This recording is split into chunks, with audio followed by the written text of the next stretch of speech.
Du coup, Super. pour ceux qui arrivent, donc aujourd'hui, on a la chance d'accueillir les docteurs Mathilde Baudet et Sylvia Oguina pour faire un webinaire dédié aux problématiques cardiologiques en hématologie concernant à la fois les traitements d'hématologie qui ont une répercussion cardiaque et puis également l'évolution naturelle des maladies hématologiques avec un retentissement cardiaque. Donc, on va commencer avec le topo de Mathilde Baudet. Donc, merci beaucoup à vous deux d'être venus pour nous présenter vos topos. Voilà, pour nous, c'est vraiment une chance de pouvoir avoir une activité comme ça transversale entre l'hématologie et la cardiologie. On aime bien faire ce genre de webinaire où finalement on va tester un peu nos limites dans notre spécialité et axer vers la transversalité. Donc, un grand merci à vous en tout cas. Merci beaucoup. Eh ben, écoutez, c'est moi qui commence. Donc, bonjour à tous. Moi, je suis Mathilde Baudet. Je suis cardiologue à l'hôpital Saint-Louis. Je fais aussi partie du groupe de cardio-oncologie de la Société française de cardiologie et je suis ravie de parler aujourd'hui avec des hématologues pour présenter ces fameuses recommandations dont j'imagine vous commencez à entendre parler, les recommandations européennes 2022 en cardio-oncologie. Donc, c'est des recommandations de la Société européenne de cardiologie. C'est les premières vraies recommandations qui sont parues en août 2022. Il y avait eu des position papers, aussi bien des sociétés européennes, américaines de cancéro et d'hématologie que des sociétés de cardiologie. Donc voilà, on va rentrer dans le vif du sujet tout de suite parce qu'on va essayer de faire pas trop long. Donc les recommandations, elles sont sorties en août 2022 et vous voyez que c'est la collaboration des Européens, mais aussi de la Société internationale de cardio-oncologie, l'AICOS, qui est une société assez puissante, en tout cas dans le domaine. Donc ces recommandations, elles sont énormes, elles font 50 pages. Il y a 160 recommandations et pour vous dire, il y en a 3 en niveau de preuve A. Une dans l'amylose, c'est faire une IRM cardiaque quand on a une suspicion d'amylose. 2 dans l'anticoagulation, dans la TVP en oncologie. Et ensuite, vous avez plus de 2 tiers de ces recommandations qui sont en niveau de preuve C, qui sont du consensus d'experts. Donc, vous allez voir que quand je vais vous les présenter, il y a beaucoup de choses. Il y a des recommandations de classe 1 qui peuvent sembler un peu, en tout cas étonnantes, mais avec un niveau de preuve toujours assez faible. Je pense que dans les années à venir, ces recommandations, elles vont être amenées à changer. Elles sont plutôt bien faites et assez lisibles. Il y a une courte introduction. On redéfinit les cardiotoxicités. Il y a des choses qui changent. Ces recommandations elles reviennent sur l'évaluation du risque de cardiotoxicité avant la mise sous traitement anticancéreux. Ensuite, la prévention et le dépistage de la cardiotoxicité durant le traitement anticancéreux. Le diagnostic et le traitement de la cardiotoxicité, le cas échéant. Et puis, l'évaluation du risque de cardiotoxicité à la fin du traitement anticancéreux. C'est 1 an après la fin du traitement anticancéreux et c'est vraiment ces 2 points qu'il va falloir bien se souvenir, l'évaluation baseline et puis l'évaluation 1 an après la fin de la chimiothérapie. Et puis, ces recommandations, elles insistent aussi sur le suivi au long cours des patients qui ont survécu à un cancer, parce qu'on sait, alors pas pour tous les cancers, hein, mais pour certains cancers et certaines hémopathies, à partir d'un certain moment après la rémission de l'hémopathie ou du cancer, la mortalité cardiovasculaire dépasse la mortalité par cancer. Et après, il y a un petit chapitre pour les populations particulières. Donc, en tout cas, l'esprit de ces recommandations, elle peut être résumée avec cette slide-là. C'est globalement que cette prise en charge cardiologique, il va falloir qu'elle se fasse selon la molécule utilisée. Les molécules, elles n'ont pas toutes les mêmes cardiotoxicités. Certains en ont une, d'autres en ont plusieurs. Et puis, on va moduler cette prise en charge cardiologique selon le risque du patient. Donc, vous voyez, si le patient est à bas risque ou haut risque de cardiotoxicité.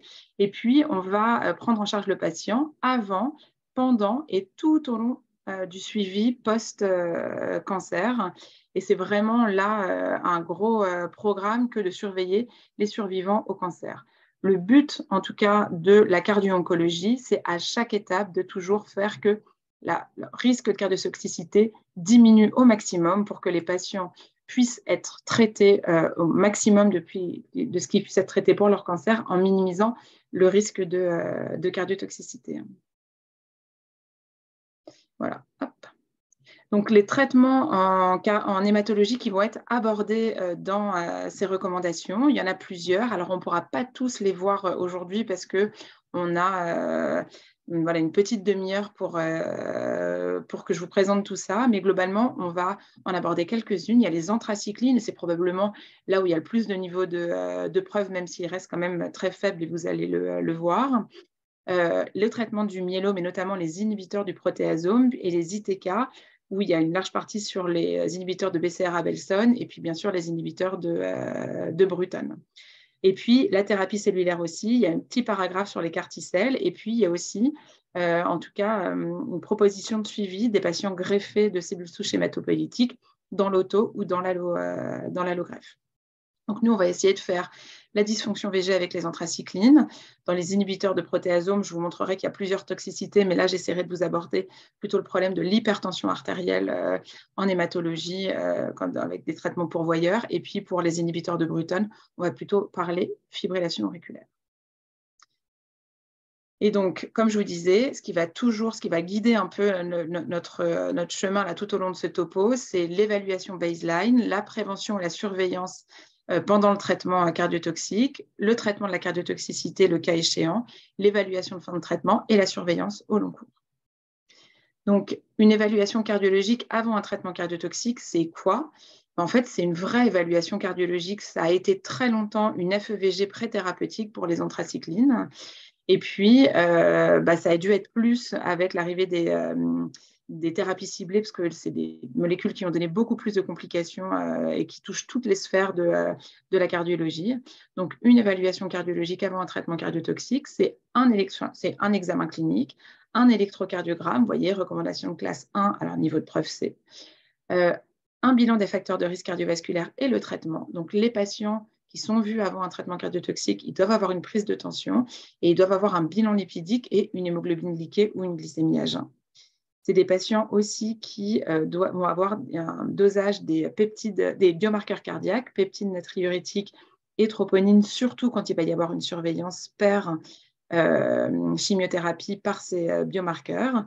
Et puis ensuite, alors ça c'est selon la molécule, une échographie cardiaque, mais aussi chez les patients à haut ou très haut risque de cardiotoxicité. Il faudra faire une échographie cardiaque et on va faire une évaluation globale, mais il y a deux paramètres qui vont beaucoup nous intéresser, surtout dans la dysfonction myocardique, c'est la FEVG et le strain longitudinal global. J'aurais pu aussi vous parler de la PAPS dans la surveillance pour les traitements pourvoyeurs d'HTAP. Et donc, voilà comment doit se passer le déroulé de votre patient qui a un cancer. Il faut qu'il ait une évaluation avec une stratification du risque de cardiotoxicité avant le traitement. Donc ça, c'est l'AICOS, la Société internationale de cardio-oncologie, qui a proposé, en tout cas, vous allez voir, des tableaux de calcul d'un score de risque et en fonction du score.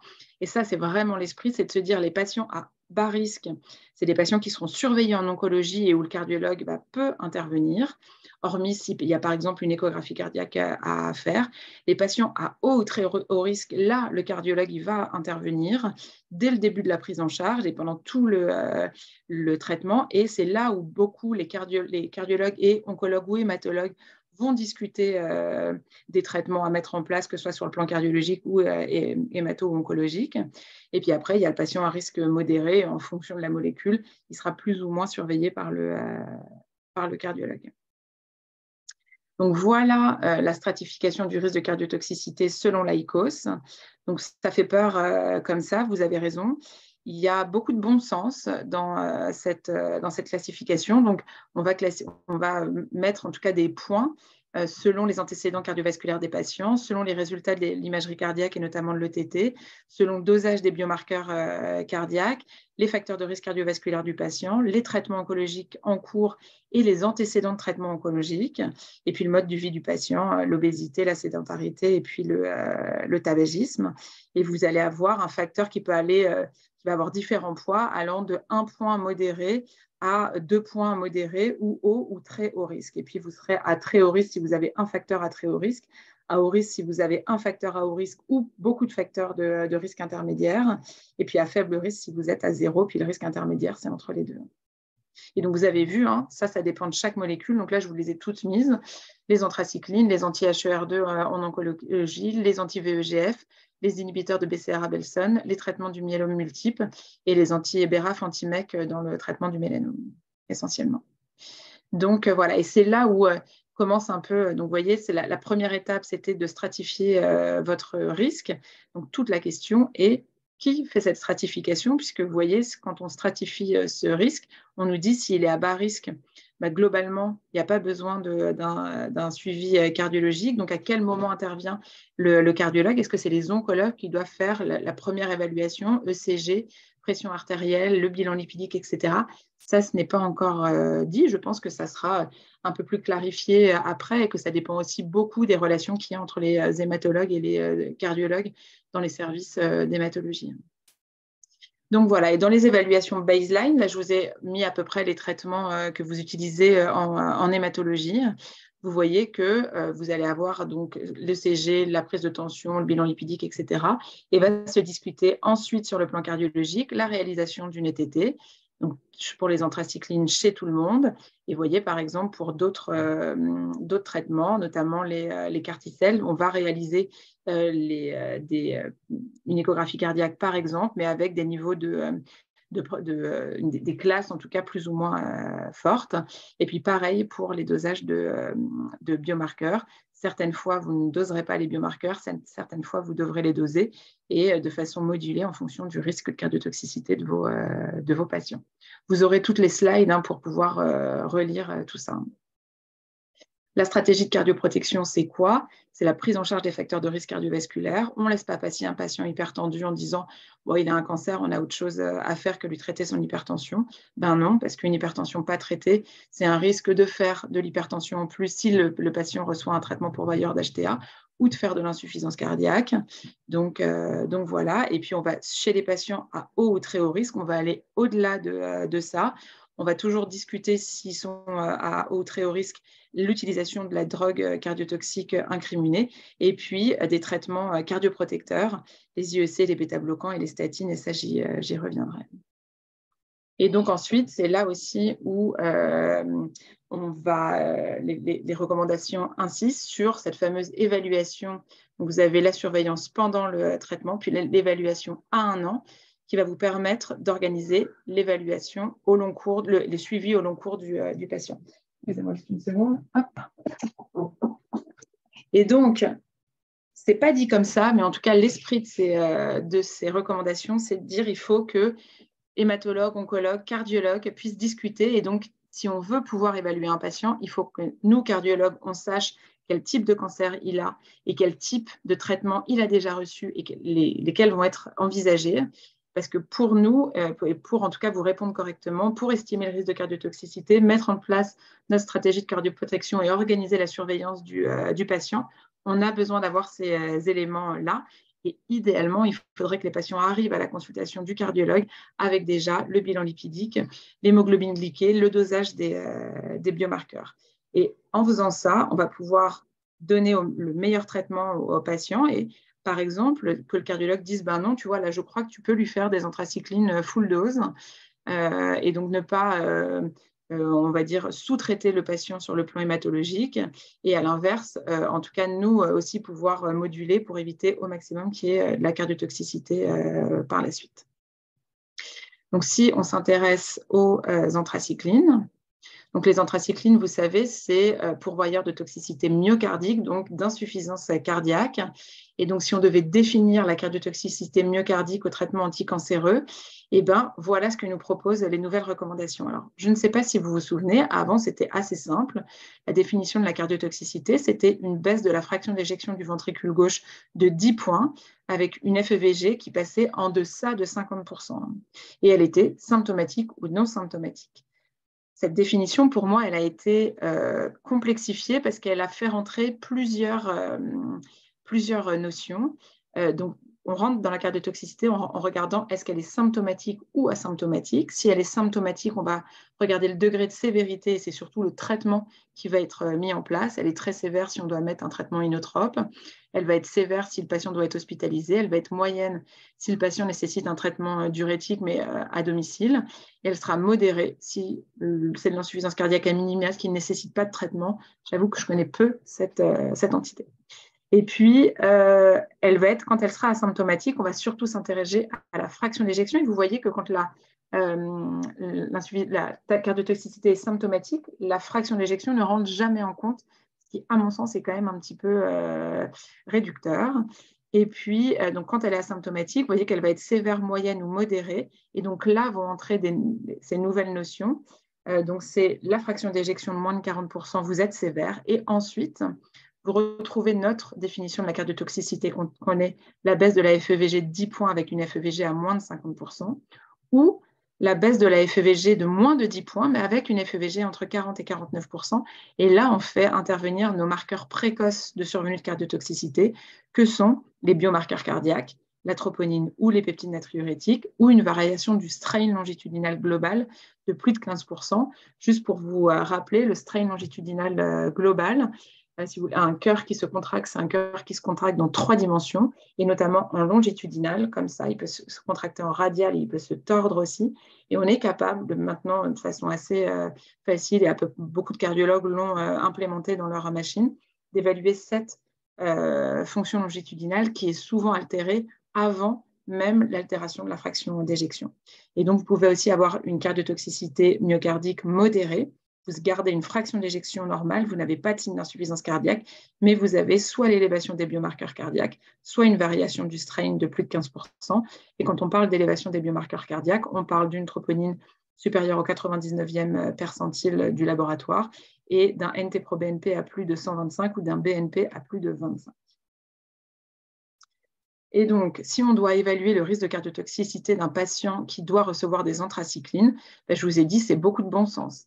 Vous êtes à haut risque ou à très haut risque. Bien sûr, si vous avez des antécédents de cardiopathie, de l'insuffisance cardiaque ou une dysfonction VG, si vous êtes très âgé, à plus de 80 ans, et si vous avez déjà reçu des anthracyclines, parce que vous savez que cette cardiotoxicité aux anthracyclines, elle est dose cumulative, plus vous recevez d'anthracyclines, plus votre risque est élevé de faire de la cardiotoxicité, et si vous avez aussi reçu de la radiothérapie médiastinale ou côté gauche en précordial. Et puis, voilà, donc vous voyez quand même pas mal de bon sens, et c'est sûr que si vous cumulez plein de facteurs de risque cardiovasculaire, là aussi, vous allez être à haut risque. Donc ça, on peut l'utiliser tel quel.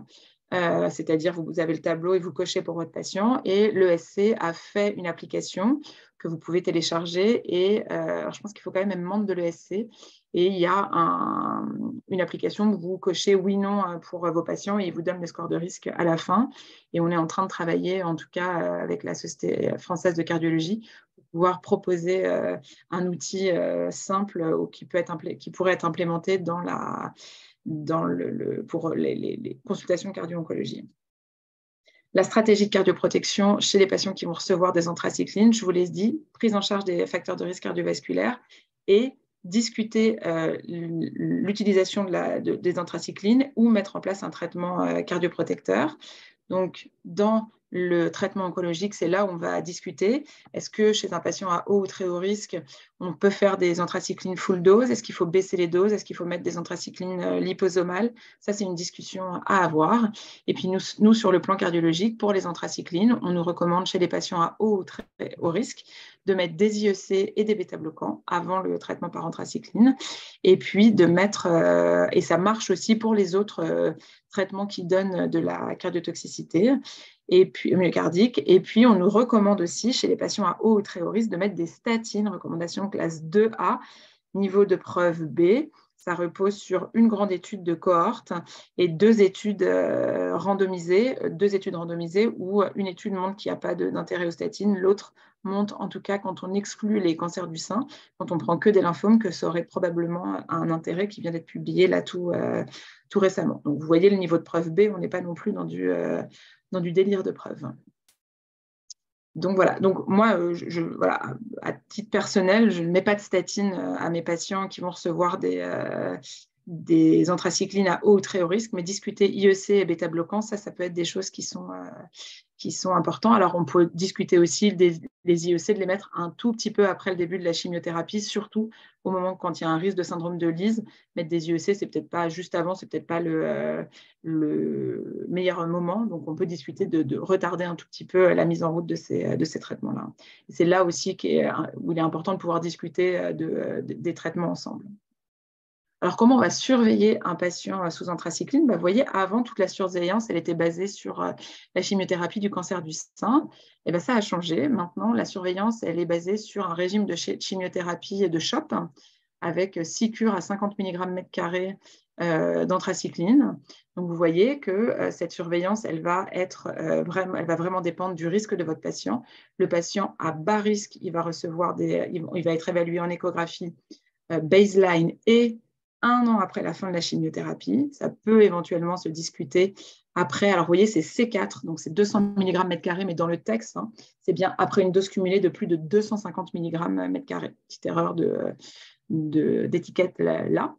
Et pas d'intérêt de faire des biomarqueurs cardiaques dans cette population. Ensuite, à l'inverse, vous allez avoir les patients à haut ou très haut risque, où là, il faut faire troponine et NT-proBNP à toutes les cures, 3 mois après la fin du traitement, 12 mois après la fin du traitement, et des échos toutes les 2 cures. Puis vous avez le risque intermédiaire, où là, on fait une écho baseline, une écho après 250 mg/m² et une écho 12 mois après la fin du traitement, et où on peut faire toutes les 2 cures des dosages de biomarqueurs cardiaques. Alors, pourquoi la surveillance rapprochée la première année? Je ne sais pas si vous connaissez cette étude. 2600 patients qui sont traités par des anthracyclines. On les surveille tous les 3 mois pendant 1 an, puis tous les 6 mois pendant 4 ans. Et on montre que 98% des dysfonctions VG sous anthracycline, c'est la première année après la fin de la chimiothérapie, rarement pendant. Et la médiane de survenue, c'est 3,5 mois, d'où cette évaluation à 3 mois. Je ne vous reparle pas ici des biomarqueurs, parce qu'on n'a vraiment pas le temps, mais en tout cas, si un jour vous voulez qu'on en discute, ça sera avec plaisir. Comment on traite une cardiotoxicité aux anthracyclines? Il y a deux phases. Le traitement, qu'est-ce qu'on fait du traitement oncologique? Et puis, il va y avoir aussi, qu'est-ce que je fais sur le plan cardiologique? C'est très simple. Si vous avez une cardiotoxicité aux anthracyclines, dès que le patient est symptomatique, on arrête le traitement, et dès que la cardiotoxicité asymptomatique elle est sévère ou modérée, on arrête le traitement et on rediscute. Le plus souvent, on ne va pas reprendre le traitement. Chez les symptomatiques, là où on va pouvoir reprendre, c'est par exemple un patient qui aurait fait de l'insuffisance cardiaque à FEVG préservé, il n'y a pas de dysfonction VG dans un contexte particulier. Il a eu une hyperhydratation, il était fébrile, il est passé en FA. C'est probablement pas là les anthracyclines le problème, mais un problème cardiologique pur. Et donc, dans ces cas-là, on pourra discuter de reprendre les anthracyclines. C'est à peu près le seul moment. Et c'est une situation dans laquelle on est très, très peu sollicité, parce que souvent, la cardiotoxicité, elle survient après la fin de la chimiothérapie. Et comment nous on traite? Nous, on traite comme nos recommandations, c'est-à-dire moins de 40%. On a une quadrithérapie bêta-bloquant, IEC ou valsartan sacubitril, les glyphosines et les inhibiteurs des anti-aldostérone. Si vous avez une FEVG entre 40 et 50%, c'est une des seules indications de classe 2A dans l'insuffisance cardiaque, c'est IEC bêta-bloquant. Et ensuite, si c'est juste une variation de biomarqueurs, qui augmente ou strain longitudinal global, IEC bêta-bloquant, on continuera bien sûr la chimiothérapie. Et si c'est une variation du peptide natriurétique, recommandation de classe 2B. Donc, peu d'intérêt en tout cas. Mais en tout cas, si c'est qu'une variation de biomarqueur ou de strain, surtout on continue les anthracyclines. Le but, c'est de mettre un traitement cardioprotecteur pour éviter la survenue cardiotoxicité. Et puis la question qui nous est souvent posée, c'est est-ce qu'on doit continuer le traitement au long cours? Alors, quand vous avez fait de la cardiotoxicité sévère ou très sévère, on continue le traitement au long cours. Si c'était de la cardiotoxicité modérée ou moyenne, dans ces cas-là, on regarde si le patient a complètement récupéré. Et il a complètement récupéré s'il est asymptomatique, s'il a une fraction d'éjection normale, un strain normal et des biomarqueurs normaux. Et s'il a complètement récupéré, on regarde le facteur de risque de récidive du patient. Et globalement, celui chez qui on va pouvoir arrêter le traitement, c'est un patient qui aurait fait une cardiotoxicité peu symptomatique, à risque, en tout cas avec un risque baseline de faire de la cardiotoxicité faible, aux thérapies ciblées avec une récupération très rapide après la mise en route du traitement. Donc pour les anthracyclines, on a plutôt tendance à continuer au long cours. La consultation à 1 an de la fin du traitement par anthracycline, on va reprendre le risk baseline du patient, on va reprendre tous les traitements qu'il a eus, savoir s'il a une survenue de cardiotoxicité et voir s'il a des nouveaux facteurs de risque cardiovasculaire qui seraient mal contrôlés. Et c'est comme ça qu'on va pouvoir envisager le suivi au long cours. Et c'est les patients à haut ou très haut risque, on va les voir de façon très rapprochée. Et les patients à bas risque de cardiotoxicité, ils ne verront plus le cardiologue, ils auront besoin d'un bilan des facteurs de risque annuel par le médecin généraliste. Donc, ce qui est sûr, c'est que tous ces patients qui ont reçu des traitements par anthracycline, ils auront tous un bilan de facteurs de risque cardiovasculaire, mais ils seront revus par le cardiologue, surtout quand ils sont à haut ou très haut risque de cardiotoxicité, pour faire une échographie 1 an, 3 ans, 5 ans, puis tous les 5 ans après la fin de la chimiothérapie. Est-ce qu'on a encore un petit peu le temps ou est-ce que vous voulez qu'on s'arrête là et qu'on pose des questions? Je pense que c'est pas mal d'aborder aussi les inhibiteurs du protéasome. Effectivement, oui. C'est très court, les inhibiteurs de protéasome. Donc, c'est pour le coup, à la différence des anthracyclines, les inhibiteurs de protéasome, ça va être beaucoup plus cardiotoxique sur beaucoup plus de sphères cardiologiques. Alors, c'est surtout le carfilzomib qui va poser problème, qui va donner de l'hypertension artérielle, des problèmes métaboliques, de l'insuffisance cardiaque, de la fibrillation auriculaire, en tout cas, peut-être un peu moins que ce qu'on avait envisagé, mais le vrai problème qui s'est passé au début, c'est des patients qui faisaient de l'insuffisance cardiaque et surtout sur un mode d'hypertension artérielle. Donc, une fois qu'on a bien compris le dépistage et le traitement de l'hypertension artérielle chez cette population, il y en a eu beaucoup moins d'insuffisance cardiaque. Donc là, on va plutôt aborder le problème hypertension artérielle via les inhibiteurs du protéasome. Donc, l'évaluation baseline avant un inhibiteur de protéasome. Donc, vous voyez, quel que soit le risque de votre patient, il faudra lui demander de faire une échographie cardiaque baseline. Et puis, vous allez faire en recommandation de classe 1 chez les patients à très haut risque, à haut et très haut risque, un dosage de peptide natriurétique. Il y a une étude qui a montré que quand vous avez des peptides natriurétiques élevés avant le traitement, vous êtes à risque de faire de la cardiotoxicité. Et en 2A chez tout le monde, donc vous pouvez retenir, c'est BNP et échographie cardiaque chez tous les patients qui vont recevoir des inhibiteurs du protéasome. Comment on va évaluer le risque de cardiotoxicité? Donc, je vous ai mis en rouge là les patients à haut ou très haut risque pour que ça vous tape à l'œil. Globalement, c'est les patients qui ont des cardiopathies et notamment, là, pour le coup, intervient l'amylose cardiaque. Chez des patients qui ont une dysfonction VG avant le traitement, qui ont une élévation des peptides natriurétiques avant le traitement, qui ont plus de 75 ans et qui ont déjà reçu des anthracyclines. Après, c'est que du modéré. Comment on va les surveiller? Vous allez voir qu'il va falloir surveiller deux choses durant le traitement. Ça va être la pression artérielle et la survenue de dysfonction VG avec les peptides natriurétiques et l'échographie cardiaque. Donc, globalement, chez les patients à bas ou risque modéré, vous allez faire pendant la surveillance du traitement une mesure de la pression artérielle à chaque visite et je vais vous remontrer comme ça. Il va falloir leur demander de faire des automesures. Les automesures, c'est super. Les patients, il faut juste qu'ils achètent un appareil à tension, c'est 30 à 50 € à la pharmacie. Ils prennent leur pression artérielle à la maison selon des règles assez bien définies et vous allez en moyennant pouvoir savoir si votre patient est hyper tendu ou pas. On s'affranchit de « je suis hyper stressée quand je viens faire ma chimio et donc j'ai la pression hyper élevée ». Et vous allez faire un dosage des peptides natriurétiques tous les cycles, pendant les 6 premiers cycles sous Carfi et bortezomib.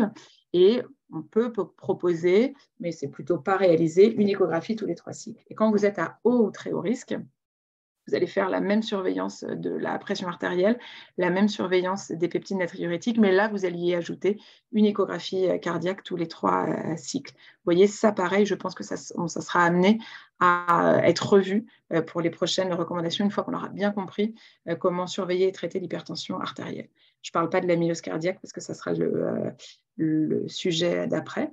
Et puis, donc c'est quoi une surveillance de la pression artérielle en hématologie? Alors, je ne sais pas si vous êtes habitué à ça. Je vous présente un relevé d'automesure tensionnelle. C'est sur le site d'amélie.fr. 3 jours de suite, on va prendre la tension le matin et le soir. Le matin avant le petit déjeuner, le soir avant le coucher. Et à chaque fois, on va faire 3 mesures à quelques minutes d'intervalle. Et on va moyenner tout ça. Et donc, on va définir une hypertension artérielle en ambulatoire, donc en automesure, si le patient a une pression à plus de 135-85, et à l'hôpital ou au cabinet, si la pression artérielle est à plus de 140-90. Et donc là, je vous ai remis aussi, parce qu'il n'y a pas que les inhibiteurs du protéasome qui donnent de l'hypertension artérielle, notamment les inhibiteurs de Bruton et les inhibiteurs de BCR Abelson. Et donc, pour les inhibiteurs de protéasome, vous allez faire des automesures hebdomadaires les 3 premiers mois du traitement, puis tous les mois. Et puis, la mesure de la tension, c'est à chaque visite que vous devez la faire. Et fait comme ça, en disant aux patients, alertez-nous si la pression passe à plus de 135-85, vous allez pouvoir traiter cette hypertension artérielle. Et comment on traite une hypertension artérielle en cardiologie, en cardio-oncologie? Pas beaucoup différemment d'une hypertension artérielle en cardiologie classique. On met une bithérapie, mais là, d'emblée, c'est IEC et association avec un inhibiteur calcique non bradykardisant. Et puis, on va ajouter après plusieurs traitements, en tout cas si notre hypertension artérielle n'est pas bien contrôlée, et je vais y revenir comme ça. Donc, les molécules à privilégier en cardio-oncologie, c'est IEC-ARA2 parce que c'est cardio et néphroprotecteur, et les inhibiteurs calciques non bradykardisants, les dihydropyridines, donc le lercanidipine ou l'amlodipine.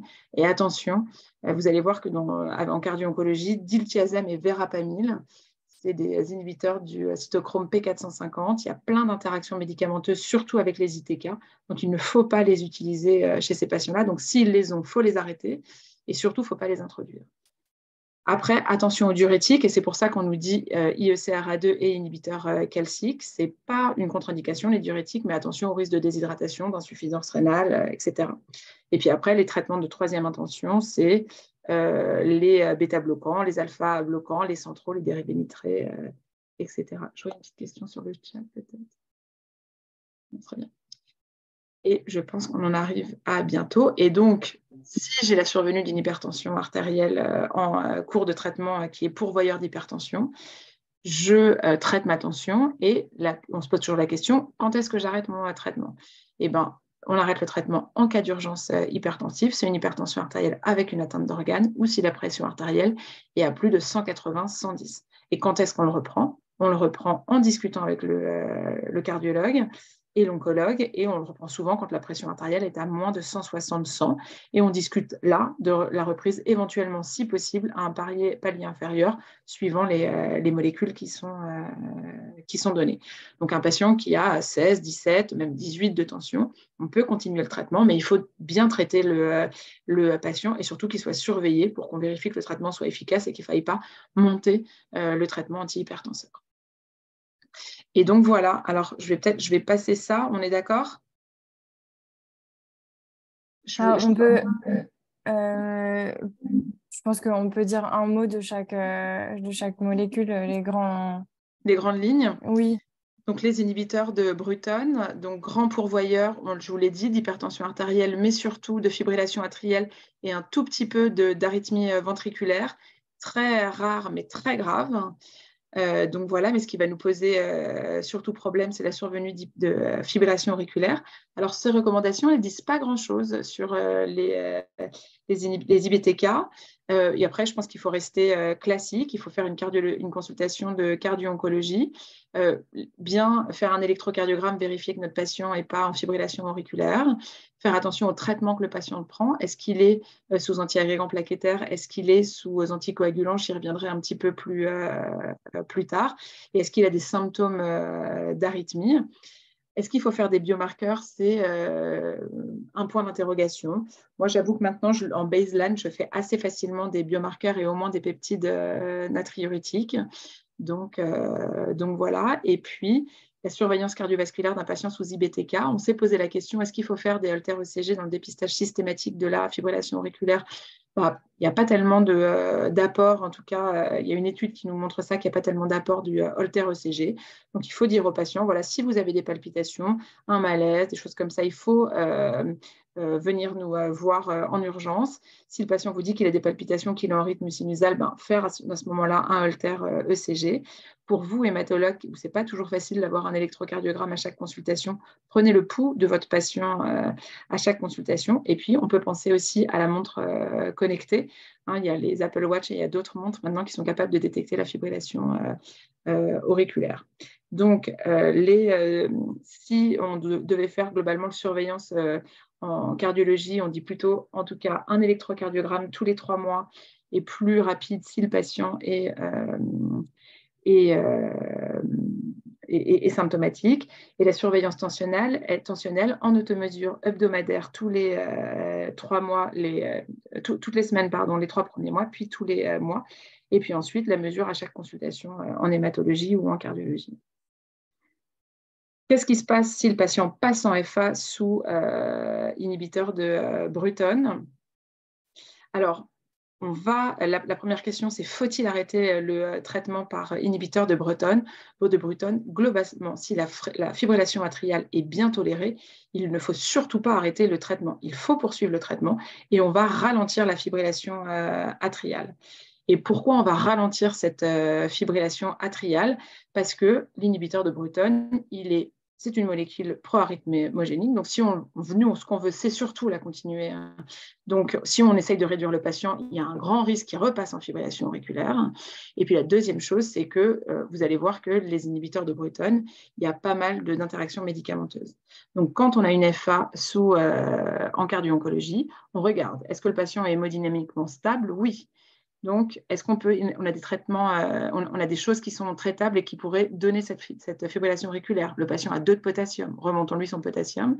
Le patient est très fébrile, traitons-lui son infection le cas échéant. S'il n'y a pas de traitement, il n'y a pas de facteur précipitant, on regarde si le patient est symptomatique ou pas. Et s'il a des symptômes, on lui met un traitement bradycardisant. S'il n'a pas de symptômes, un traitement bradycardisant. Et s'il a des symptômes, on regarde est-ce qu'il a une drogue qui va lui donner qui est pourvoyeur de FA, ce qui est le cas de l'ibrutinib. Et dans ces cas-là, on va plutôt pencher pour un traitement de ralentissement, surtout quand il y a des interactions avec les traitements qui permettent de réduire une fibrillation auriculaire. Et donc, globalement, les médicaments qu'on utilise pour réduire les fibrillations auriculaires, c'est notamment l'amiodarone. Donc voilà, et donc il y a une contre-indication. Initialement, c'était une contre-indication à l'amiodarone avec un risque d'élévation, de concentration d'ibrutinib augmentée, et donc maintenant on peut mettre de l'amiodarone, mais il faut baisser les doses d'ibrutinib. Contre-indication avec les inhibiteurs calciques bradycardisants, ça je vous l'ai dit, et la digoxine, il faut la donner 6 heures avant ou après l'ibrutinib. Donc le plus sage, quand la FA est bien tolérée, et ce qui est la grande majorité des cas, c'est de ralentir cette fibrillation auriculaire tant que le patient est sous ibrutinib, et de surtout ne pas arrêter l'ibrutinib. Et puis, qu'en est-il du traitement anticoagulant? Alors, vous savez qu'en cardiologie, on utilise le CHA2-VASc pour stratifier le risque ischémique du patient et donc de diriger s'il faut un traitement anticoagulant ou pas. Donc, nous, on a plutôt tendance à traiter les patients qui ont un CHA2-VASc à 1. Dès que le patient a un CHA2-VASc à 1, et là, on va plutôt dire, en recommandation de classe 1, en tout cas, c'est sûr, un patient qui a un CHA2-VASc supérieur ou égal à 2. Alors, vous voyez la petite différence homme-femme, parce que la femme vaut 1 point. Donc, voilà, c'est pour ça que c'est supérieur ou égal à 3. Ça se discute quand le CHA2-VASc est à 1 chez l'homme et 2 chez la femme. Et par contre, on ne met pas d'anticoagulants au long cours si le patient a un CHA2-VASc à 0 ou à 1 pour la femme. Puis, on va regarder d'autres choses. Le risque thromboembolique, le risque thrombotique du cancer en lui-même, les risques de saignement, est-ce qu'il y a des interactions médicamenteuses et ce que veut le patient. Et globalement, on va privilégier chez les patients qui ne sont pas au risque de saignement. Chez les patients qui sont au risque de saignement, on va plutôt partir sur « je ne vais pas l'anticoaguler ». Et quand on peut l'anticoaguler, globalement, on va réserver les AVK aux patients qui ont des valves mécaniques, ce qui est vraiment très, très rare. Et sinon, chez les patients qui peuvent recevoir autre chose que des AVK, les nouveaux anticoagulants ou les HBPM. Alors, attention avec l'ibrutinib. L'ibrutinib, il y a des interactions médicamenteuses. Ah ben zut, c'est pas le... Ah oui, c'est ça. Avec les nouveaux anticoagulants, avec les AOD. Donc, attention à leur utilisation. Alors, en pratique quotidienne, on a l'impression que ça se passe beaucoup mieux que ce qu'on a cru. Donc, nous, on utilise en tout cas les AOD. Dans certains, on baisse la dose quand les patients ont des petits poids, sont un peu âgés ou ont des créates un peu limites. Si ça se passe bien, on essaye ensuite, s'ils ont une indication à la full dose, de leur donner la full dose. Donc, en tout cas, avec les inhibiteurs de Bruton, les HBPM, plutôt pas d'interaction médicamenteuse. Après, c'est quand même difficile de dire aux patients que vous allez être traité au long cours par des HBPM en sous-cutané. Les AO2, attention au risque d'interactions médicamenteuses. C'est contre-indiqué avec les anti-2, mais c'est quasiment plus utilisé comme traitement. Et donc, on discute la diminution de dose avec les anti-10 au début du traitement, puis ensuite, on peut tenter de remonter aux vraies doses. Et les AVK, on préfère plutôt pas. Il y a de l'interaction médicamenteuse et c'est plus difficile de monitorer les INR. Et puis, l'autre chose aussi, c'est que l'ibrutinib, c'est un antiagrégant plaquettaire. Donc, c'est une contre-indication avec la double antiagrégation plaquettaire. Et attention quand le patient est déjà sous monothérapie. Donc voilà, donc juste pour vous dire que c'est les premières recommandations ESC de cardio-oncologie, elles étaient très attendues, on est très content qu'elles soient passées.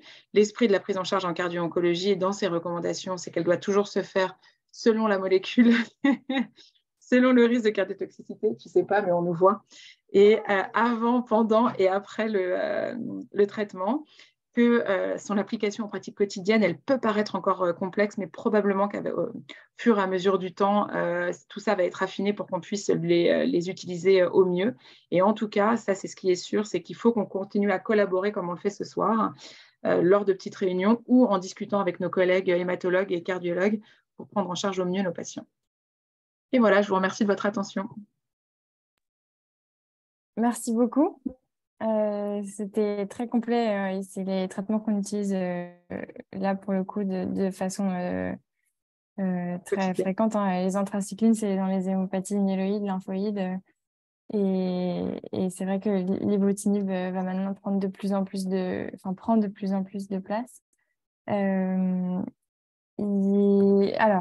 il y a quelques questions là déjà. Donc, il y a Samira Bouchama qui demande si, je ne sais pas si Mathilde, les questions apparaissent ou pas. Pour une patiente antécédente de cardiopathie et de thrombus sous thrombix, c'est quoi le thrombix? Écho-cœur 60%, pro-BNP élevé, est-ce qu'on... Je ne sais pas. Là, Si Samira peut préciser un tout petit peu. Alors, regardez sur Internet, c'est un antithrombine, enfin c'est un AOD. Xarelto.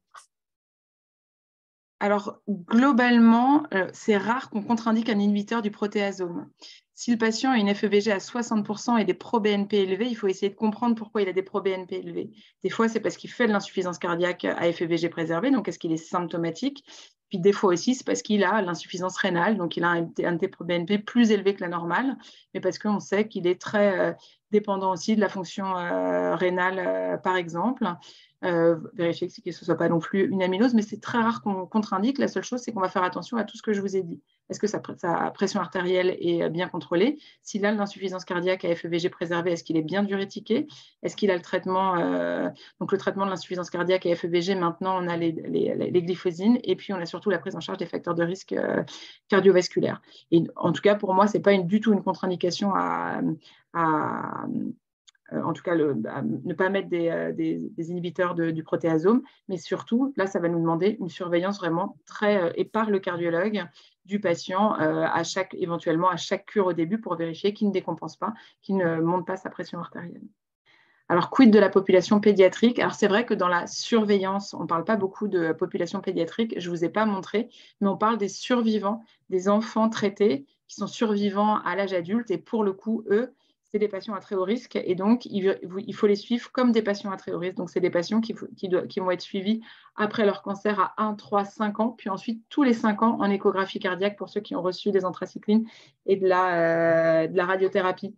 Mais c'est vrai que ça, c'est un vrai travail. La transition hémato et la transition en cardio, elle est probablement encore assez mal faite. Dans les AJA, finalement, ils sont presque déjà dans les services d'adultes, c'est plus facile, mais la population pédiatrique, en tout cas, on en parle dans ces recommandations pour dire qu'il faut surtout beaucoup, beaucoup, beaucoup les surveiller. Quand est-ce qu'on doit associer le dosage tropo et BNP ou le dosage BNP seul suffit? Alors, vous voyez, tropo BNP, dans les anthracyclines, c'est ce qui est proposé.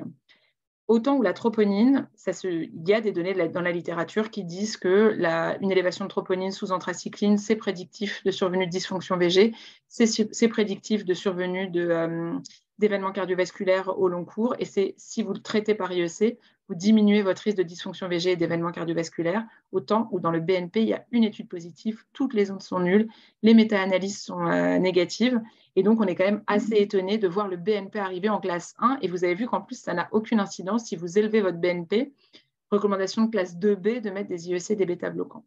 Donc, tropo et BNP, c'est plutôt pour les anthracyclines, mais ça ne repose pas sur grand-chose.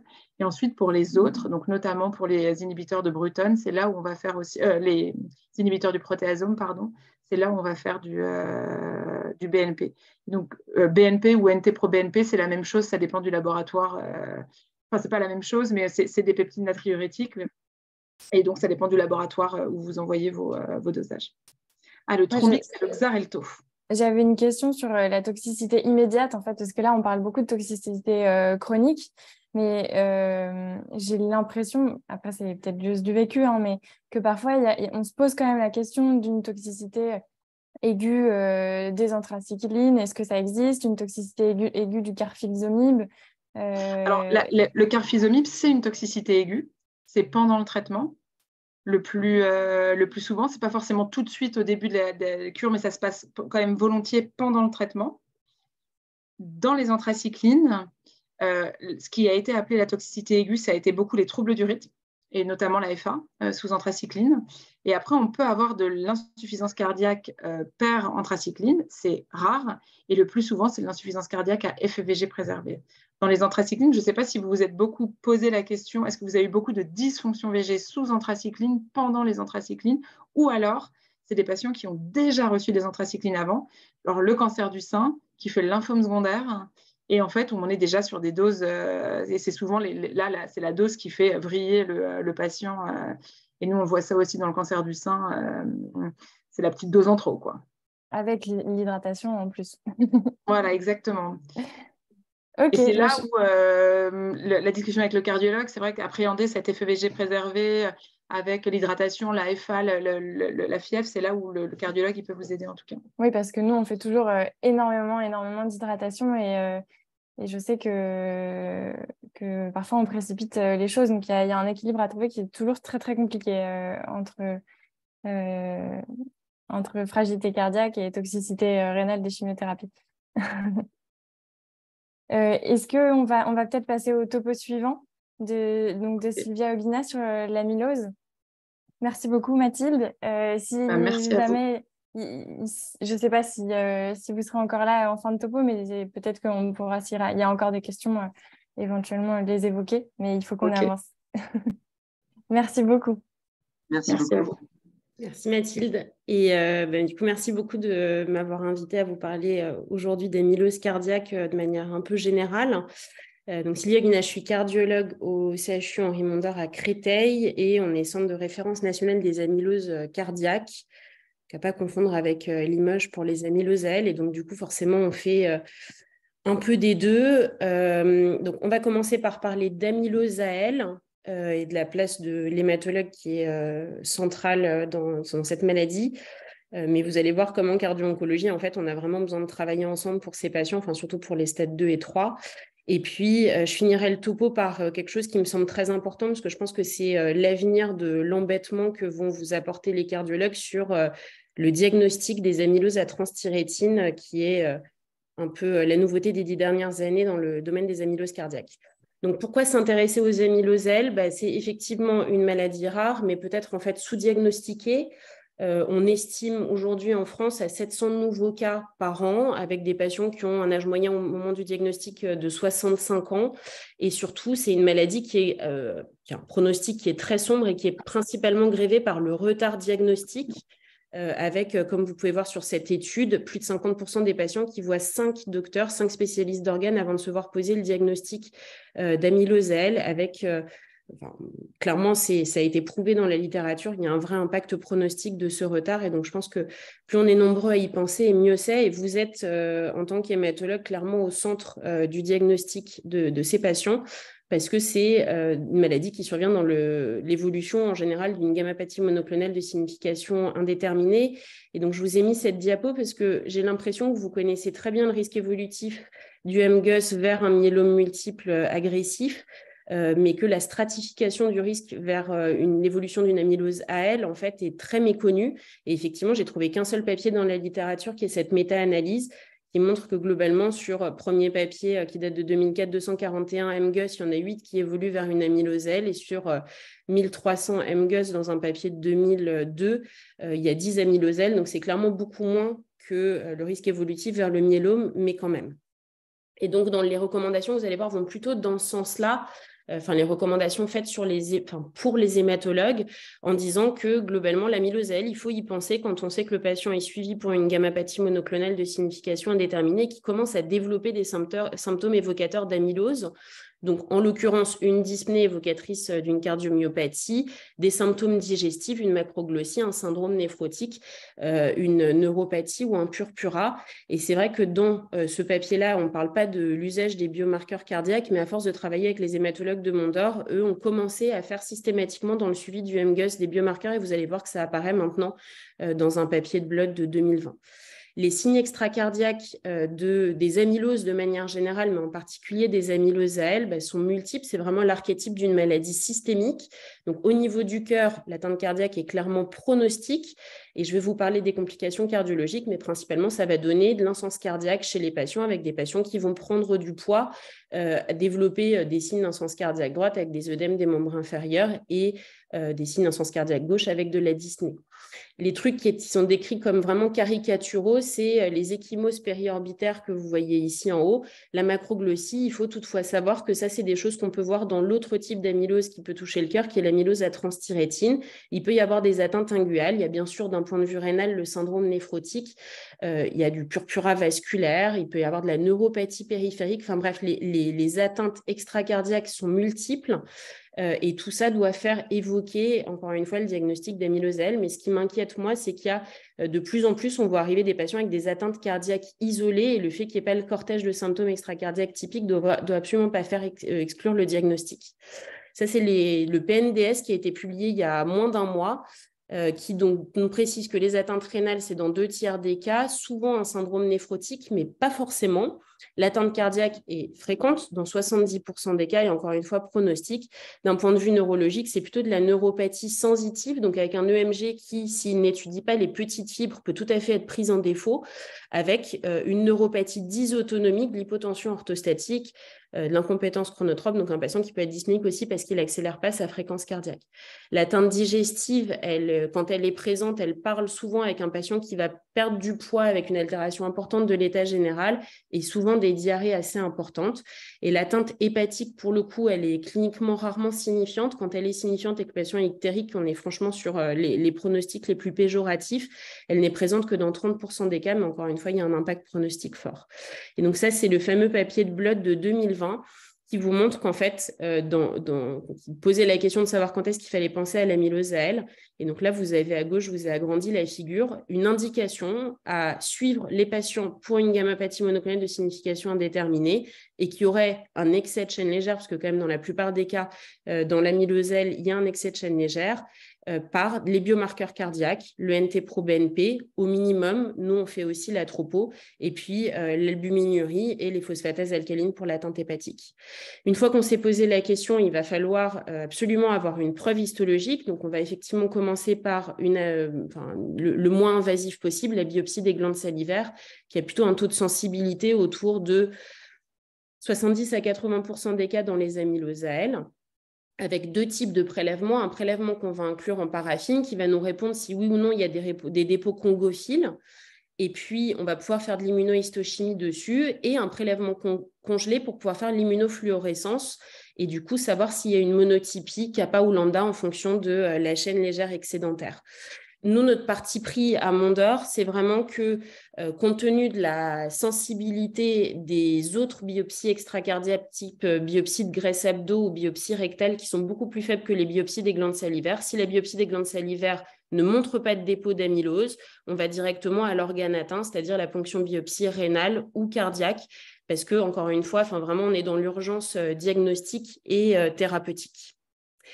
Au niveau des conséquences cardiologiques, il y en a plein parce que les dépôts d'amylose se font dans toutes les structures cardiaques. Donc, au niveau du myocarde ventriculaire, on va avoir des dépôts, une infiltration du myocarde qui va entraîner une augmentation de l'épaisseur et de la rigidité du myocarde, donnant dans un premier temps une dysfonction principalement diastolique, donc une fraction d'éjection conservée, mais une augmentation des pressions de remplissage du ventricule gauche, et un aspect de cardiopathie hypertrophique avec un septum dans les recommandations supérieures à 12.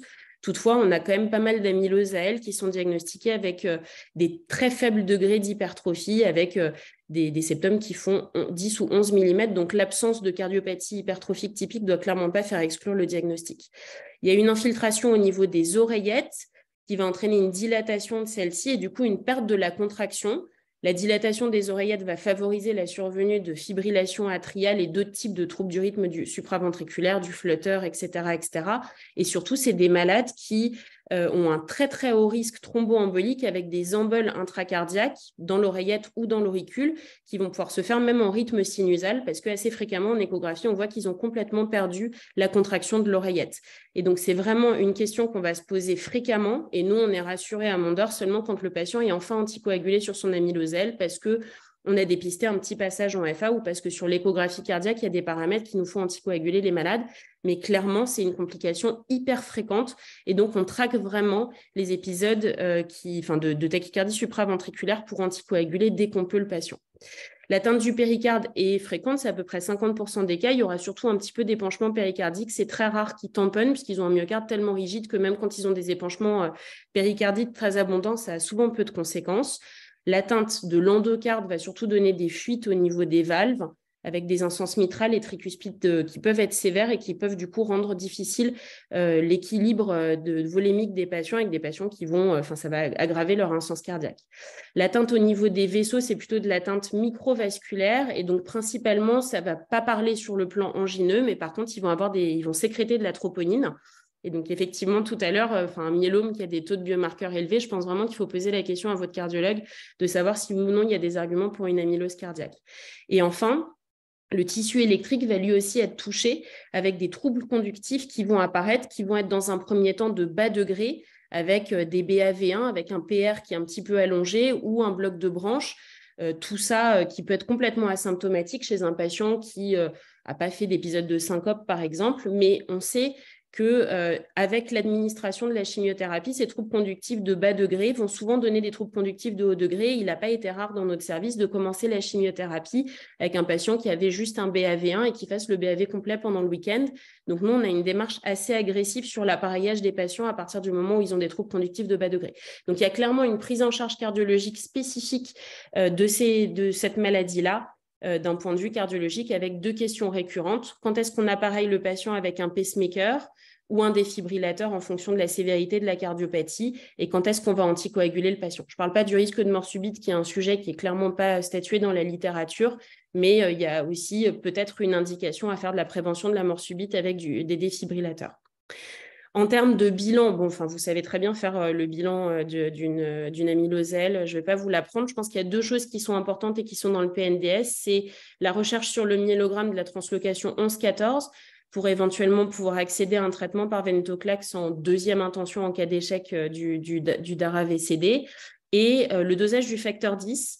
Parce que pour le coup, c'est un facteur de la coagulation qui est consommé dans les fibrilles amyloïdes et qui va favoriser la survenue de saignements chez les patients. Et donc, du coup, avant d'introduire un traitement anticoagulant, c'est important de savoir quel est le risque hémorragique du patient. Le reste du bilan est assez classique. En termes de classification comme je vous l'ai dit, c'est vraiment l'atteinte cardiaque qui est pronostique. Donc, la classification des amylosèles, comme vous le savez, est basée sur les biomarqueurs cardiaques, le NT-proBNP et la troponine. La classification la plus utilisée, c'est l'European Staging de 2015, qui est celle-ci, avec 3 classes. Le stade 1, quand les 2 biomarqueurs tropo NT-proBNP sont inférieurs au seuil. Le stade 2 quand un des 2 biomarqueurs est supérieur au seuil, et les stades 3 quand les 2 biomarqueurs tropo et NT-proBNP sont augmentés, c'est 332 pour le NT-proBNP et 50 pour la troponine ultrasensible.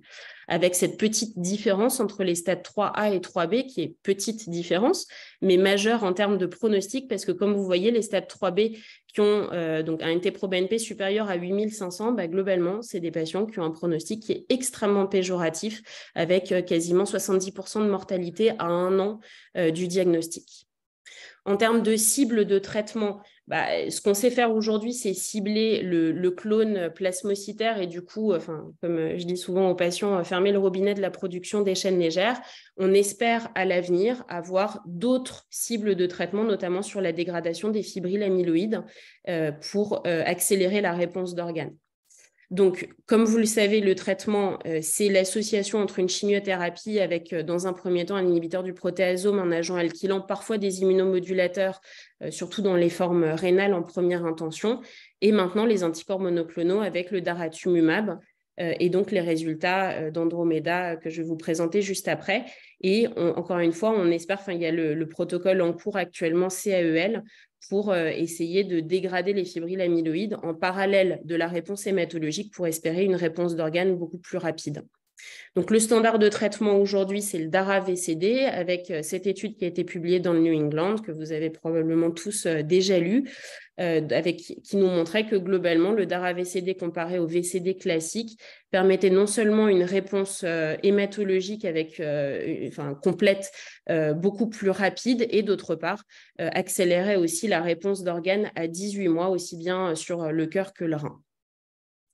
Sauf qu'en fait, le problème, c'est que le DARA-VCD, c'est quand même un traitement qui est lourd pour des patients qui ont une insuffisance cardiaque sévère. Et je ne suis pas sûre qu'il soit vraiment applicable quand on voit les courbes de mortalité des stades 3B aux patients. Donc, il y a ce papier relativement récent aussi qui a été publié sur l'utilisation du DARA en monothérapie, en se disant que c'est globalement une molécule qui est plutôt bien tolérée d'un point de vue cardiovasculaire. Mathilde vous a parlé de la toxicité cardiaque des inhibiteurs du protéasome. Sauf qu'en fait, on est quand même assez frustré parce qu'on voit dans cette étude qu'il y a 65% des patients qui font un SAE et une réponse hématologique qui est quand même pas très satisfaisante puisqu'il y en a seulement 18% qui ont une réponse complète. On a des données un tout petit peu plus rassurantes qui ont été publiées par notre équipe à Mondor. Donc, sur des patients qui n'étaient pas tous des 3B, il n'y en avait que 50%, mais des patients qui étaient quand même assez graves avec 8500 de NT-proBNP en médiane. Et comme vous voyez, il y a finalement pas mal de patients qui ont quand même été en très bonne réponse hématologique, en VGPR ou en réponse complète, sous du DARA en monothérapie, avec plutôt une tolérance qui était pas trop mauvaise, mais clairement, c'est vraiment la cible des prochaines années, les 3B, parce qu'on a quand même une mortalité qui reste effroyable chez ces patients les plus sévères. En termes de réponse attendue au traitement, comme vous le savez, on l'évalue, contrairement au myélome, vraiment sur les chaînes légères avec un objectif de normalisation de la DFLC. L'objectif, c'est vraiment d'avoir une réponse la plus complète possible, la plus rapide possible, pardon. Donc, ici, on nous dit réponse partielle au bout d'1 mois, VGPR au bout de 2 mois. Nous, à Mondor, on change de traitement au bout d'1 mois de traitement s'ils ne sont pas déjà en VGPR, parce que plus ils seront en réponse complète rapidement et plus l'atteinte d'organes sera meilleure. Et pour cette atteinte d'organes, ce qui est assez évident, c'est qu'il faut réussir à travailler conjointement, aussi bien dans les formes cardiaques que rénales, en trio du coup avec le néphrologue si le patient a une atteinte multisystémique avec à la fois le cœur et le rein, parce que la réponse hématologique est clairement décorrélée de la réponse d'organes. Et donc vous avez ce cas clinique avec un patient qui avait au moment du diagnostic, alors c'est un cas clinique un peu ancien, mais 600 chaînes légères lambda, 7000 de NT-proBNP, 70 de tropo, mais une écho-cœur qui était finalement pas catastrophique avec 60% d'FE. Qui a au C4 à C4 se dégrade complètement d'un point de vue cardiologique avec l'administration de la chimiothérapie, avec finalement que 30% de fraction d'éjection, malgré une très très bonne réponse hématologique, puisque du coup il était en réponse complète, des biomarqueurs qui ne font qu'augmenter. On s'est à ce moment-là posé la question de la greffe, parce que vraiment il était en insuffisance cardiaque itérative à chaque administration de chimiothérapie, il faisait des épisodes de décompensation cardiaque, et puis finalement, en se laissant un peu de temps, quasiment 1 an plus tard, il a commencé à se réaméliorer. Aujourd'hui, il a un cœur quasiment normal. Donc, clairement, pour la réponse d'organes, il faut de la patience et il faut de la collaboration pour être capable de tenir le patient le plus longtemps possible pour attendre le moment où il y aura enfin une réponse d'organes. On a aujourd'hui, en cas d'échec du traitement de première ligne, et c'est ce que je vous disais, d'où l'importance de faire de la cytogénétique systématiquement dans l'amylose AL, des résultats qui sont tout à fait prometteurs sur l'usage du vénétoclax dans cette maladie, avec une très bonne tolérance d'un point de vue cardiologique. Bon, vous voyez que c'est quand même des malades graves, hein, ceux qui échappent au traitement, avec 4 patients décédés sur 9. C'est une petite série, mais globalement, c'est probablement le traitement à proposer assez rapidement en cas d'échec de la première ligne de traitement, sachant que notre avis est quand même qu'il faut essayer les IMID, je pense, en 2e ligne, mais la tolérance cardiologique des IMID est quand même vraiment médiocre, et donc le vénéto est beaucoup mieux toléré. En termes de complications du traitement, avant de parler des complications du traitement, il faut parler des complications de la maladie, parce que c'est une maladie cardiaque grave avec une mortalité, comme je vous ai montré, qui est extrêmement importante. Et donc, la maladie en elle-même favorise l'insuffisance cardiaque congestive avec des épisodes de décompensation cardiaque est vraiment fréquent indépendamment de la chimiothérapie chez ces patients, et puis des difficultés nutritionnelles avec du coup de la dénutrition, des diarrhées qui peuvent être difficiles à juguler, et donc il faut vraiment prendre en charge le patient dans sa globalité. Et donc, en termes de toxicité de la chimiothérapie, Mathilde vous a déjà parlé du coup de la toxicité des inhibiteurs du protéasome, donc je ne reviendrai pas là-dessus. Et donc en particulier du bortezomib. C'est pour cette raison qu'on a fait cette étude qui finalement nous a mené à constater qu'en fait, la toxicité dans le VCD qu'on faisait à l'époque, on a commencé cette étude, on était en 2015, on pensait initialement que c'était vraiment le bortezomib qui était problématique, et en fait, on s'est rendu compte que c'était la Dexa. Donc, on a administré du coup chez nos patients de la chimiothérapie en séquentiel, c'est-à-dire la première semaine uniquement de la Dexa, puis endoxan Dexa, puis Velcade endoxan Dexa. Et en fait, on se rend compte sur les cinétiques de NT-proBNP qu'en fait, les biomarqueurs doublent à chaque administration de dexaméthasone. Donc, on s'est dit que c'était plus probablement la Dexa qui était responsable des épisodes de décompensation cardiaque des patients après l'administration de la chimiothérapie. Et donc, on a repris, alors c'est une étude rétrospective, celle-là, elle est pas prospective, mais on a repris du coup les données de notre cohorte historique où on faisait du VCD combiné, puis les quelques patients qui nous ont permis de publier le papier que je vous ai montré précédemment où on faisait Dexa, puis endoxan, puis Velcade. Et enfin, ce qu'on a fait pendant des années en se rendant compte qu'en fait, c'était la Dexa qui était responsable des épisodes de décompensation cardiaque, la première semaine de l'endoxan, puis le Velcade, puis la Dexa. Et en fait, c'est la courbe que vous avez en haut ici et qui montre que globalement, sur le premier mois de traitement, on n'avait plus aucun décès et très peu d'épisodes de décompensation cardiaque quand on retardait l'administration de la dexaméthasone. Donc aujourd'hui, globalement à Mondor, sur les atteintes cardiaques sévères, on ne fait plus du tout de dexaméthasone. Même en prémédication des administrations d'aratumumab à visée anti-allergique, on fait plutôt de la prédnisone.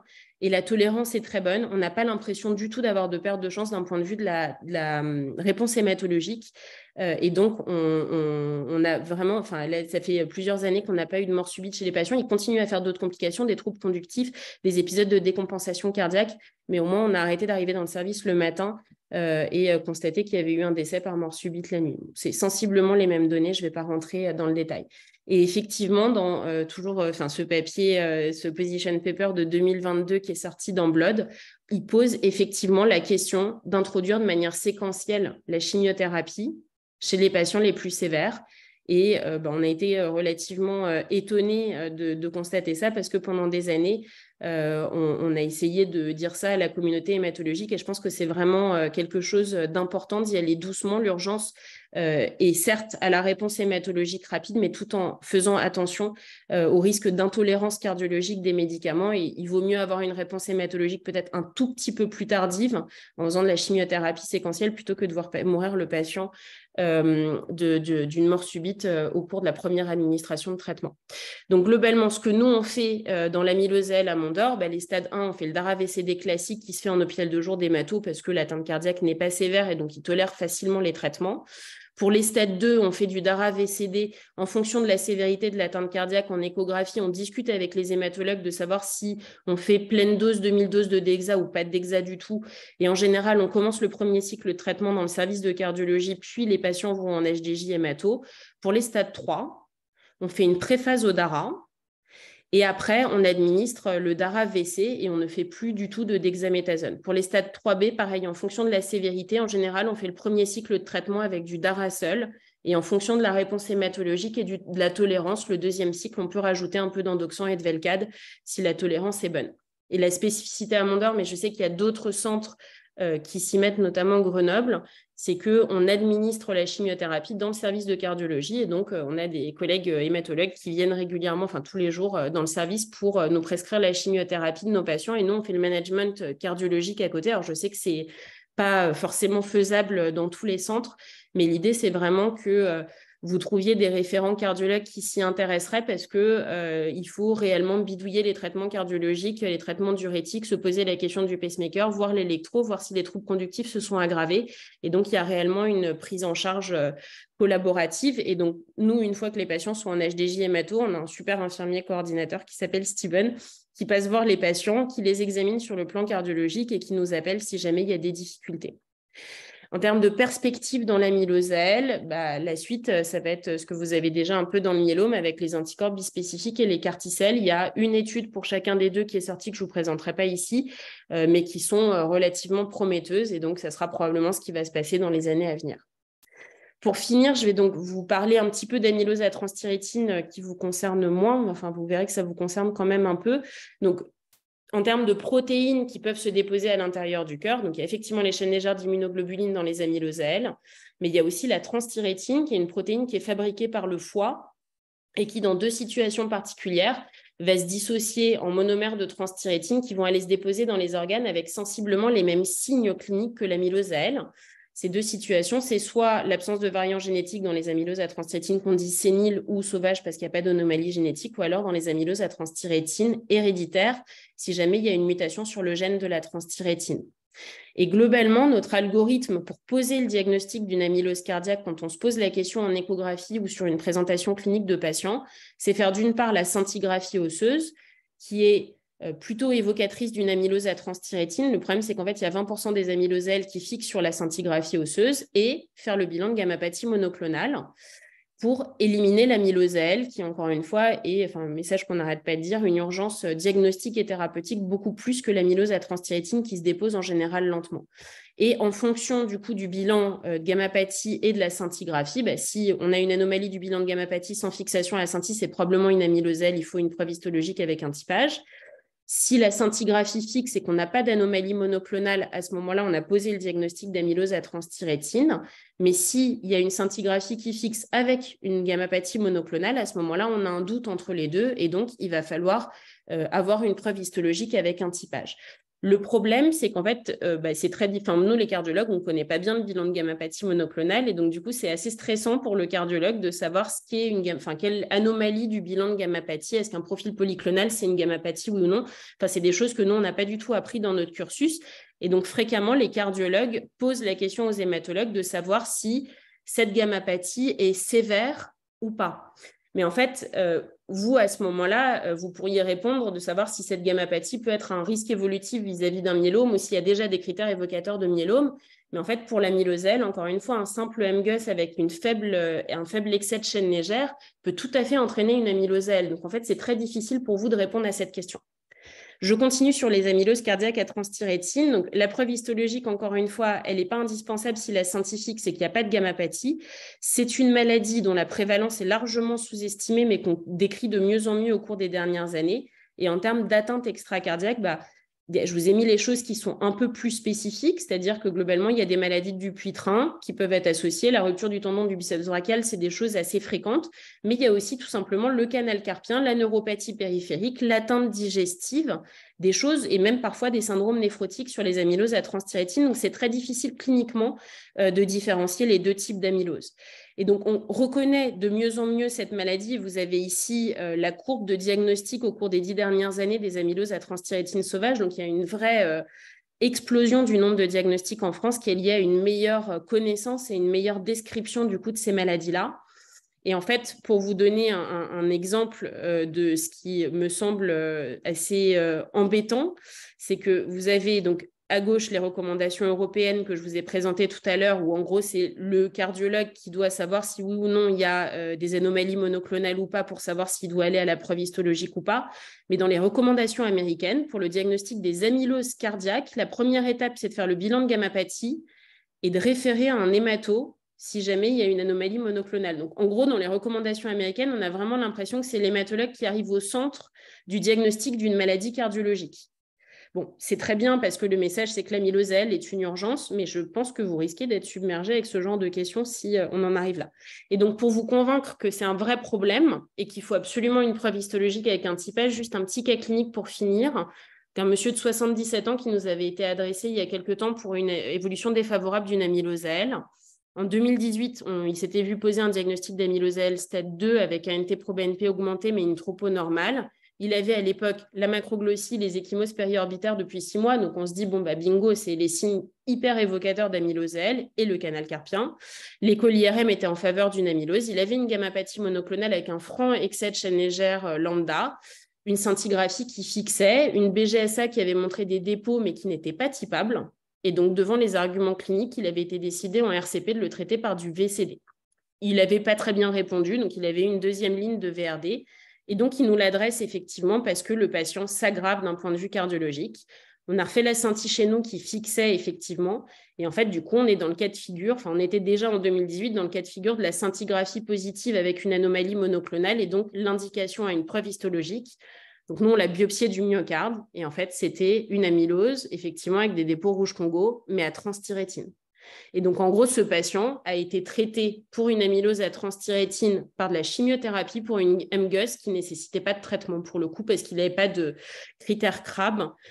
Donc voilà, c'est le genre d'histoire qui vraiment font dire qu'il faut impérativement avoir des preuves histologiques avec des typages chez tout le monde et pas s'empresser à poser des diagnostics et surtout à initier des traitements si jamais on n'a pas une preuve histologique. Donc si un jour un cardiologue vous appelle pour vous demander ce qu'il faut faire face à cette gammapathie associée à une fixation qui pourrait faire amylose à transthyrétine, c'est vraiment s'évertuer à avoir un typage pour être certain qu'on traite bien la bonne amylose.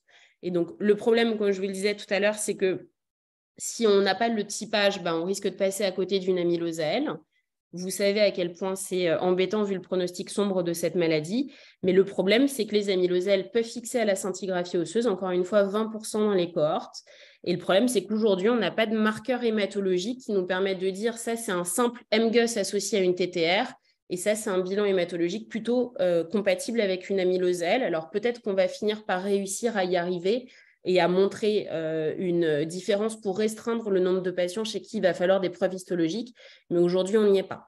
Et donc, comme vous savez que la prévalence des MGUS dans la population vieillissante, autour de 70 ans, c'est à peu près 5 à 6% de la population. Là, je vous montre des données qui ont été publiées en 2018 sur uniquement des amyloses à transthyrétine. Il y a entre 30 et 50% des malades qui ont une gammapathie monoclonale. Donc, c'est beaucoup plus important que ce qu'on voit dans la population générale. Je ne me l'explique pas bien. Mais donc, du coup, clairement, c'est une question qui va se poser assez fréquemment. Et donc, autant traiter une TTR avec de la chimio et ne pas lui donner le traitement étiologique de l'amylose à transthyrétine, c'est une perte de chance et c'est dommageable. Mais traiter une amylose à elle avec le traitement de la TTR et pas lui faire de la chimiothérapie, c'est avoir la certitude de favoriser le décès à court terme du patient. Donc voilà, je vous remercie pour votre attention. Je suis disponible, on est tout le monde est disponible sur la boîte mail générique si jamais vous avez des questions à nous poser ou des patients dont vous souhaitez discuter. Et bien sûr, je suis disponible aussi sur ma boîte mail personnelle que vous avez juste là. Et je vous remercie pour votre attention. Merci beaucoup. Merci, c'était très complet.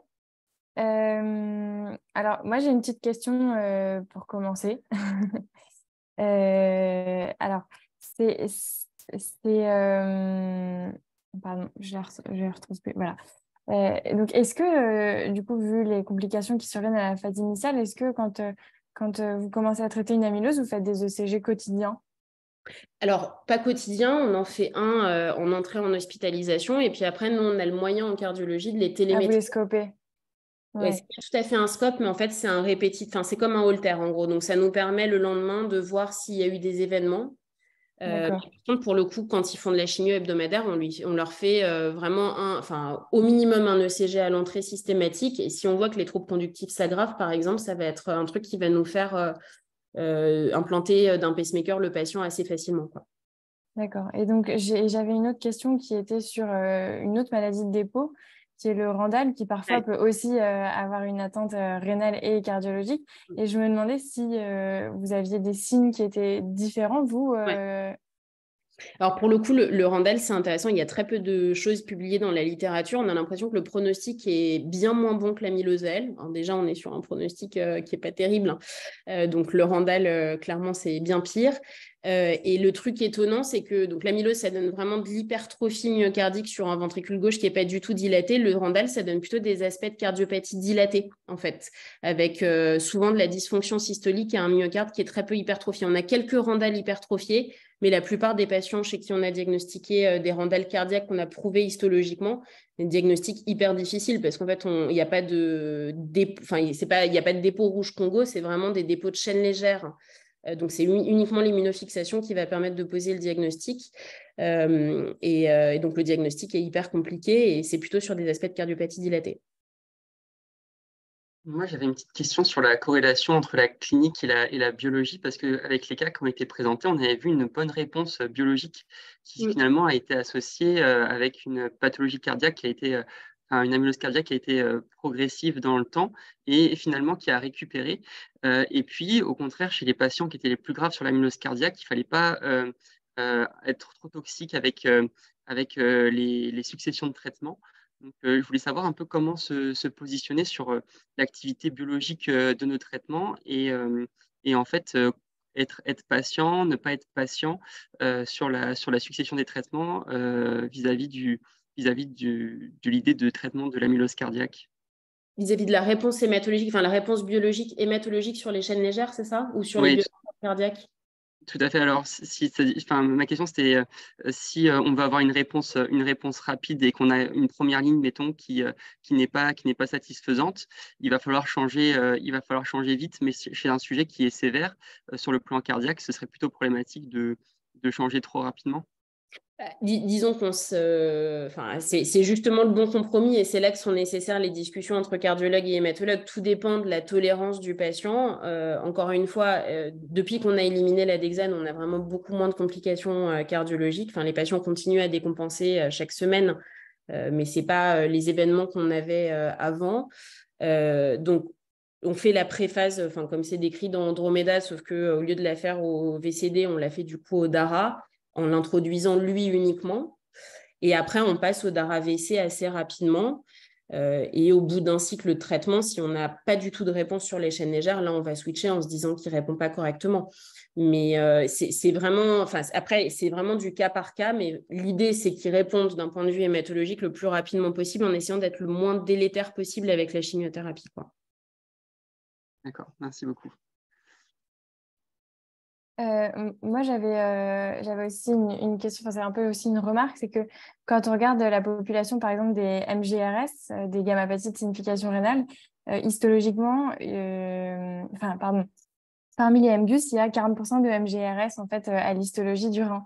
Et est-ce qu'on peut se dire la même chose? Est-ce qu'on a remarqué que parmi les MGUS, en fait, il y avait des dépôts peut-être infracliniques au niveau cardiaque? Alors, ça n'a jamais. Enfin, moi, je ne connais pas cette littérature-là. Je ne pense pas que ça ait été étudié. Mais c'est tout à fait possible. En fait, je pense que cette maladie, elle se dépose lentement et qu'en fait, chez un patient qui a une gammapathie monoclonale connue, les dépôts se font probablement lentement. Et puis, il y a un moment où ça s'accélère et là où ça va, et là, ça va très vite.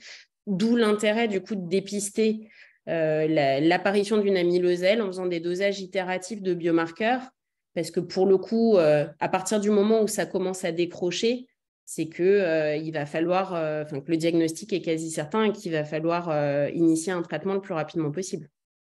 Oui, en fait, il n'y a pas de dichotomie MGUS avec amylose et MGUS sans amylose. En fait, il y a une espèce de continuum peut-être. Moi, je pense que oui. Mais après, et dans l'histoire clinique des patients qui étaient connus pour un MGUS et qui sont malheureusement suivis et qui finissent par développer une amyloselle, on sent quand même que ça va moins bien depuis un certain temps. Et puis, à un moment donné, ça ne va plus du tout et ça s'accélère et ils développent nouveaux symptômes sur nouveaux symptômes. Donc, probablement qu'il y a un continuum et que ça se fait pas, c'est pas, je sais pas, l'énorme lymphome médiastinal qui apparaît en quelques jours. Il doit probablement y avoir une apparition assez progressive des symptômes, quoi. Il y a une question sur les critères de début de traitement dans l'amylose TTR. Eh bien, toute amylose à TTR qui a un état général. Alors, le traitement de l'amylose à TTR, en fait, aujourd'hui, on ne sait faire que stabiliser la maladie en stabilisant le tétramère de transthyrétine. Donc, ce n'est pas un traitement curatif pour le coup. On espère traiter les patients le plus tôt possible pour que quand c'est tard, c'est souvent déjà très tard, à un stade où ils sont déjà en insuffisance cardiaque sévère. Après, le bénéfice en termes de morbimortalité, il se fait au bout de 18 mois de traitement. Sur la qualité de vie, c'est un peu plus tôt. Donc, c'est surtout sur les comorbidités extracardiaques, on va dire, qu'on peut ne pas traiter un patient, mais on traite quand on a le diagnostic, sauf si le patient est vraiment altéré sur le plan de l'état général, quoi. Et il y a une autre question sur les traitements cardioprotecteurs classiques à introduire dans l'amylose cardiaque. Donc, nous, on a tous appris qu'il fallait jamais mettre de bêta-bloquants à une amylose. Est-ce que c'est pareil pour les IEC? Et je rajouterais aussi la question peut-être la dapagliflozine que vous prescrivez maintenant beaucoup et quelle est sa place aussi dans l'amylose? C'est une très bonne question. Donc, effectivement, les bêta-bloquants, on n'aime pas. On en prescrit très exceptionnellement et sous surveillance cardiologique compte tenu du fait que les bêta-bloquants ont deux effets indésirables. Un, l'effet d'aggravation des troubles conductifs chez des patients qui, tout seuls, font des troubles conductifs. Et le deuxième problème, c'est que dans les cardiopathies restrictives, globalement, pour maintenir un débit cardiaque normal, vu qu'ils sont très restrictifs, très rigides, ils ne peuvent pas augmenter leur volume d'éjection systolique. Donc, la seule chose pour maintenir un débit cardiaque normal, c'est d'être plutôt rapide. Donc, tous les traitements ralentisseurs de la fréquence cardiaque, de manière générale, on n'aime pas du tout dans l'amylose. Donc, c'est classiquement un traitement qui est contre-indiqué vraiment, sauf exception, et surtout dans l'amylose à elle, où, encore une fois, il développe très facilement des troubles conductifs. Les IEC, si c'est un patient qui est hyper tendu et qui développe une amylose cardiaque ou qui a un syndrome néphrotique et qui a sur son amylose, on peut en prescrire à partir du moment où le patient n'est pas dysautonomique, mais dans cette maladie, les patients sont quand même la plupart du temps plutôt hypotendus avec l'hypotension orthostatique. Donc, c'est assez difficile de prescrire des IEC. Et en tout cas, en termes de physiopathe, ce n'est probablement pas un traitement qui va aider au remodelage du cœur parce que l'aggravation du cœur, elle ne se fait pas sur de la fibrose comme dans l'insuffisance cardiaque classique, mais vraiment sur des dépôts intramyocardiques d'amylose. La question des glyphlosines est une très bonne question. Nous, on en prescrit rarement parce qu'encore une fois, les patients sont assez souvent dysautonomiques. Et on sait que la dapagliflozine et l'empagliflozine sont des médicaments qui peuvent favoriser l'hypotension orthostatique. Moi, j'en ai mis chez quelques patients pour faire de l'épargne de diurétique classique. Donc, vraiment, le traitement de choix, c'est le traitement diurétique pour contrôler le syndrome congestif du patient. Et là, on va pouvoir associer diurétique de Lens, diurétique thiazidique, épargneur de potassium comme l'aldactone ou la spironolactone et éventuellement des glyphlosines. Mais ce n'est pas un traitement, encore une fois, ce n'est pas la même physiopathe que l'insuffisance cardiaque classique. Donc, l'idée, c'est à tout prix d'essayer de ne pas être délétère, primum non nocere, comme on dit. Et donc, les glyphlosines, on commence à en prescrire là dans l'amylose à transthyrétine dans le cadre d'essais pour voir comment c'est toléré. Et globalement, quand les patients ont une insuffisance cardiaque, plus ils sont évolués dans la maladie et moins ils le tolèrent. Donc, en tout cas, on ne le met pas comme traitement de choix du coup de l'amylose. Et donc, pour répondre à la question, il n'y a pas de traitement cardioprotecteur en fait. Enfin, l'idée, c'est juste le management de tout le reste, c'est-à-dire les troubles conductifs, l'anticoagulation et les traitements diurétiques. Et il y a une chose que je n'ai pas dit dans le topo, mais qui me semble absolument fondamentale, c'est que administrer de la chimio, que ce soit du DARA ou du Velcade ou de l'endoxan chez un patient qui est congestif, c'est délétère. Ça ne va pas bien se passer. Donc, l'amylosel qui arrive en hôpital de jour d'hémato avec plus 5 kg d'œdème, la solution n'est pas de lui administrer la chimiothérapie. La solution, c'est d'appeler le cardiologue avec qui vous travaillez pour qu'il le prenne en hospice, qu'il le diurétique quelques jours et qu'on lui fasse la chimiothérapie après, parce que la chimiothérapie va aggraver du coup la congestion du patient.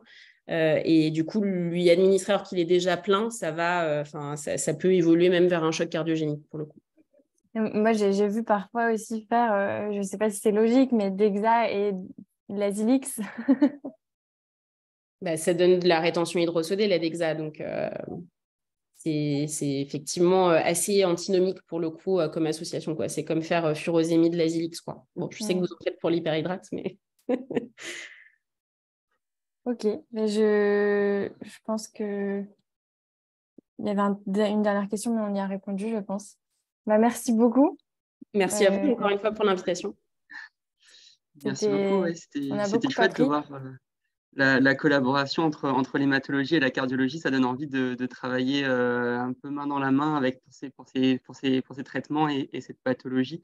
Donc voilà, c'était en tout cas hyper enrichissant et c'était très clair et bien organisé. Donc merci beaucoup à vous pour ces topos. Oui, et puis merci de l'invitation en tout cas. Les oncologues le font, puisque quand dans leurs hôpitaux de jour d'oncologie, il y a souvent une consultation cardio et moins chez les hématologues. Il va falloir y remédier. Merci beaucoup. Merci à vous. Merci à tous. Bonne soirée. Merci Sarah pour l'organisation de ce webinaire. C'était vraiment chouette d'avoir pensé à ça. Avec plaisir. Merci. Au revoir. Bonne soirée. Au revoir.